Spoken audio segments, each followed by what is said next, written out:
Ito ang buhay Kristiyano ngayon. Babasahin natin at pag-aaralan ang ika-15 kabanata ng Mateo. Basahin natin. Ang tungkol sa mga tradisyon. Pagkatapos noon, lumapit kay Jesus ang ilang mga Pariseo at mga tagapagturo ng kautusan galing sa Jerusalem. Tinanong nila si Jesus, "Bakit nilalabag ng mga tagasunod mo ang tradisyon ng ating mga ninuno? Hindi sila naguhugas ng kamay bago kumain." Sumagot si Jesus sa kanila, "At kayo, bakit nyo nilalabag ang utos ng Diyos dahil sa inyong mga tradisyon? Halimbawa, sinabi ng Diyos, igalang ninyo ang inyong mga magulang at ang lumapastangan sa kanyang mga magulang ay dapat patayin. Ngunit itinuturo naman ninyo na kapag sinabi ng isang anak sa kanyang mga magulang na ang tulong na ibibigay niya sana sa kanila ay nakalaan na sa Diyos. Hindi na nila kailangang tumulong sa kanila. Pinawawalang halaga ninyo ang utos ng Diyos dahil sa inyong mga tradisyon. Mga pakitang tao, tamang-tama ang sinabi ng Diyos tungkol sa inyo sa pamamagitan ni Isaias. Iginagalang ako ng mga taong ito sa mga labi lang nila, ngunit malayo sa akin ang kanilang mga puso. Walang kabuluhan ang pagsamba nila sa akin, sapagkat ang mga itinuturo nila ay mga utos lang ng tao. Ang mga tradisyon ay mga kaugaliang minana ng mga Hudyo mula sa kanilang mga nakakatanda. Para sa mga Pariseo, napakahalagang sundin ng mga Hudyo ang mga tradisyong ito. Ito ay mga kaugaliang tinatanggap ng marami na tama at kalooban ng Diyos. Ngunit dito, ipinaliwanag ni Jesus na mali ang pagsunod sa mga tradisyong nagmula sa tao kung isinasangtabi naman ang mga kautusan ng Diyos Ama. Magbigay tayo ng mga halimbawa. Ano ang mas mabuti? Maghugas ng kamay o di maghugas ng kamay bago kumain? Kung titingnan natin, mukhang wala namang masama kung hindi tayo maghuhugas ng kamay. Pero sa Pariseo, kasalanan ang hindi maghugas ng kamay. Ano ang mas mabuti? Ang magbigay ng alay sa sambahan o ang magtustos sa pangangailangan ng iyong magulang? Tama bang gamiting dahilan ang alay sa sambahan para hindi magbigay ng pantustos sa ating mga magulang? Ano ang mas mabuti? Ang magpagaling sa araw ng pamamahinga o hindi? Ipinakita na ni Jesus sa atin na ang pagpapagaling ay mas mahalaga kahit na sa araw ng pamamahinga. Ano ang mas mabuti? Ang pagdarasal araw-araw o ang pagpapatawad sa mga nagkasala sa atin? Ano ang saysay ng pagdarasal kung nagkikimkim tayo laban sa ating kapatid? Ano ang mas mabuti? Ang sakripisyo ng isang makasalanan o ang maging maawain sa kapwa? Ang mabuting gawa sa kapwa ay pagsunod sa kalooban ng Diyos. Ang sakripisyo ay nangangahulugang nagkasala ka na at humihingi ka na lamang ng tawad. Malalim ang ugat ng mga tradisyon sa ating buhay. Ngunit hindi sa lahat ng panahon ay ginagawa natin ito sa tamang dahilan. Tandaan natin, kapatid, na ang mga tradisyon ay nagmula sa tao lamang. Matuto tayong mangilatis sa pagitan ng mga tradisyon na nagmula sa tao at sa mga kautusan na nagmula sa Diyos. Sa ating buhay Kristiyano, ano-anong tradisyon ang sinusunod mo sa kasalukuyan? Ano ang pinagkaiba nito sa mga utos ng Diyos? Pag-isipan natin. Ang nagpaparumi sa tao. Tinawag ni Jesus ang mga tao at sinabi sa kanila, "Makinig kayo at unawain ang sasabihin ko. Hindi ang pumapasok sa bibig ng tao ang nagpaparumi sa kanya, kundi ang mga lumalabas dito." Lumapit ngayon ang mga tagasunod niya at sinabi, "Alam niyo po ba na nasaktan ng mga Pariseyo sa sinabi ninyo?" Sumagot siya, "Lahat ng halamang hindi itinanim ng aking amang nasa langit ay bubunutin. Hayaan ninyo sila. Mga bulag silang taga-akay. Kung ang bulag ang nag-aakay sa kapwa niyang bulag, pareho silang mahuhulog sa hukay." Sumagot si Pedro, "Pakipaliwanag niyo po sa amin ang paghahalin tulad na sinabi niyo kanina." Ituloy natin ang pagbabasa. Sinabi ni Jesus sa kanila, "Hindi pa rin ba ninyo naiintindihan? Hindi ba ninyo alam na anumang pumapasok sa bibig ay tumutuloy sa tiyan at idinudumi? Ngunit ang lumalabas sa bibig ay nagmumula sa puso ng tao, at ito ang nagpaparumi sa kanya sa paningin ng Diyos.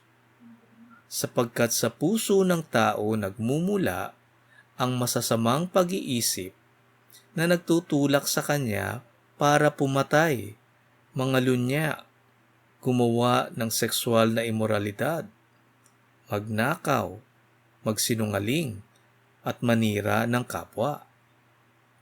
Ang mga bagay na ito ang nagpaparumi sa isang tao. Ngunit ang kumain ng hindi naguhugas ng kamay ay hindi nagpaparumi sa tao. Para sa Pariseyo, ang pagpapakabanal ay pagsunod sa napakaraming tradisyong kanilang pinaiiral. Tinutukoy nila palagi ang pagiging malinis at banal, ngunit hindi nila naiintindihan kung ano ang nagpapadumi sa tao. Dito ay ipinapakita ni Jesus na ang kasalanan ay nagmumula sa puso. Ilang beses na nating napag-aralan na kung ano ang puno ay siya rin ang bunga. Dito, kung ano ang nilalaman ng puso ay siyang ginagawa ng tao. Ang mga gawa ng tao na hindi nagpapakita sa pagmamahal sa Diyos at sa kapwa ay siyang nagsasabi kung ang tao ay malinis o madumi. Matuto tayong mangilatis sa mga gawang pakitang tao lamang. Napakababaw ng pagturo ng mga Pariseyo na malayo sa kalooban ng Diyos. Naging mas mahalaga ang pagsang-ayon ng mga Pariseyo kaysa sa pagsunod sa kautusan ng Diyos. Dito natin mas maiintindihan ang pagkapuot ni Jesus sa mga Pariseyo. Dahil naturingang sila ang dapat na nagtuturo sa tao, ay siya pang naglalayo ng tao sa Diyos. Totoong mga bulag na nag-aakay sa mga bulag. Sa panahon ngayon, napakaraming huwad na tagapagturo. Ikumpara natin ang salita ng sino mang tagapagturo laban sa salita ng Diyos. Sa ganitong paraan, hindi tayo maliligaw ng landas. Napakahalagang magbasa tayo ng Biblia. Dito natin malalaman ang tama sa mali, kung ano ang totoo at kung ano naman ang mga kasinungalingan. Basahin natin ang pananampalataya ng babaeng hindi Hudyo. Umalis si Jesus mula roon at pumunta sa mga lugar na malapit sa Tyre at Sidon. May isang Kananeya na naninirahan doon. Lumapit siya kay Jesus at nagmamakaawa. Sinabi niya, "Panginoon, anak ni David, maawa kayo sa akin. Ang anak kong babae ay sinasaniban at lubhang pinahihirapan ng masamang espiritu." Pero hindi sumagot si Jesus. Kaya lumapit sa kanya ang mga tagusunod niya at sinabi, "Paaalisin niyo na po ang babaeng yan dahil sunod siya ng sunod sa atin at nag-iingay." Sinabi ni Jesus sa babae, "Sinugo ako para lang sa mga Israelita na parang mga tupang naliligaw." Pero lumapit pa ang babae kay Jesus at lumuhod sa harap niya at sinabi, "Panginoon, tulungan niyo po ako." Sinagot siya ni Jesus sa pamamagitan ng isang kasabihan, "Hindi tamang kunin ang pagkain ng mga anak at ihagis sa mga aso." Sumagot naman ang babae, "Tama po kayo, Panginoon, pero kahit mga aso ay kumakain ng mga tirang nahuhulog mula sa mesa ng kanilang amo." At sinabi sa kanya ni Jesus, "Napakalaki ng pananampalataya mo. Mangyayari ang ayon sa hinihiling mo." At nang sandaling yun ay gumaling ang anak ng babae. Sa aklat ng Ecclesiastes, sinasabi na may takdang panahon para sa lahat sa ibabaw ng mundo. Si Jesus ay pumunta sa lupa upang ibigay ang magandang balita. Una sa mga Hudyo, at sa ganito, hindi pa tama ang panahon na ibigay ito sa mga Hentil. Kaya naman tumanggi si Jesus na tulungan ang babaeng Hentil sa kanyang anak na sinasaniban. Yun ang dahilan kung bakit sinabi ni Jesus na di tamang ibigay ang pagkain sa anak at ihagis sa aso. Dito, ang tinutukoy na anak ay ang mga Hudyo at ang mga aso ay mga Hentil. Ngunit ang Diyos ay totoong maaawain. Nakita ni Jesus ang pananampalataya ng babaeng Hentil at pinagaling pa rin niya ang anak nito. Matatanong natin siguro kung bakit mauna ang mga Hudyo sa mga Hentil. Ang kasagutan dito, kapatid, ay sapagkat ito ang itinakda ng Diyos Ama. Pinili ng Diyos Ama ang bayan ng Israel bilang isang panganay. Ngunit sa dakilang pagmamahal ng Diyos Ama, kung ano ang ibinigay niya sa panganay na Israel, ay siya ring ibibigay niya sa Hentil kalaunan. Basahin natin. Maraming pinagaling si Jesus. Mula roon, pumunta si Jesus sa tabi ng lawa ng Galilea. Pagkatapos, umakyat siya sa bundok at naupo roon. Maraming tao ang pumunta sa kanya na may dalang mga pilay, bulag, komang, pipi, at marami pang mga may sakit. Inilapit sila sa paanan ni Jesus at pinagaling niya silang lahat. Namangha ng husto ang mga tao nang makita nilang nakakapagsalita na ang mga pipi, gumaling na ang mga komang, nakakalakad na ang mga pilay, at nakakakita na ang mga bulag. Kaya pinuri nila ang Diyos ng Israel. Mababasa natin dito ang patuloy na pagpapagaling at paninilbihan ni Jesus sa mga tao. Basahin natin. Ang pagpapakain sa 4,000. Tinawag ni Jesus ang mga tagasunod niya at sinabi, "Naaawa ako sa mga taong ito. 3 araw ko na silang kasama at wala na silang makain. Ayaw kong pauwiin sila ng gutom at baka mahilo sila sa daan." Sumagot ang mga tagasunod niya, "Saan po tayo kukuha ng sapat na pagkain dito sa ilang lugar sa ganito karaming tao?" Tinanong sila ni Jesus, "Ilan ba ang tinapay ninyo riyan?"